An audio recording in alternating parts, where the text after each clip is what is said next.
તરફ વડોદરામાં વીસીસીઆઈએ પણ આ બજેટને લઈને કહ્યું છે કે ઇન્ડસ્ટ્રીયલ વિસ્તારને વધારવાની વાત છે, એરપોર્ટ વિસ્તરતા ઉદ્યોગ વધશે અને એમનો સીધો લાભ વડોદરાના ધંધાર્થીઓને મળશે, એમએસએમઈ ઉદ્યોગને મળશે। એમણે શું કહ્યું છે આવો સાંભળીએ। સૌથી અગત્યની વાત કરીએ તો ગુજરાત સ્ટેટ એક્સપોર્ટ પ્રમોશન કાઉન્સિલની જે સ્થાપનાની વાત મૂકી છે, ખરેખર આવકારદાયક પગલું છે।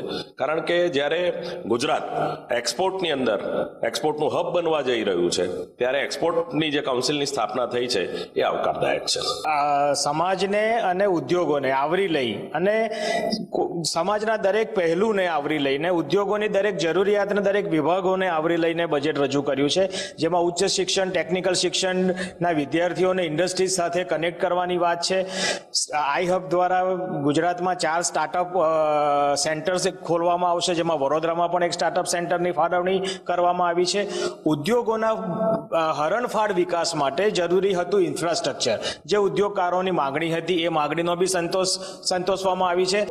એમએસએમઈ માટે સારું જ રહેશે અને એમએસએમઈ જે છે ડેવલપ થશે અને ઇન્ડિપેન્ડન્ટલી એ કામ કરી શકશે અને સારી રીતે એનું રિઝલ્ટ મળશે। બજેટમાં 10માંથી કેટલા માર્ક આપવા માંગશો આ વર્ષના બજેટમાં? કેટલા માર્ક આપીએ સાહેબ? 8 બે તો થોડા માઇનસ કરવા જ પડે, બટ નેચરલ છે, કેમ કે 100% કોઈને સેટિસ્ફેક્શન થવાનું જ નથી।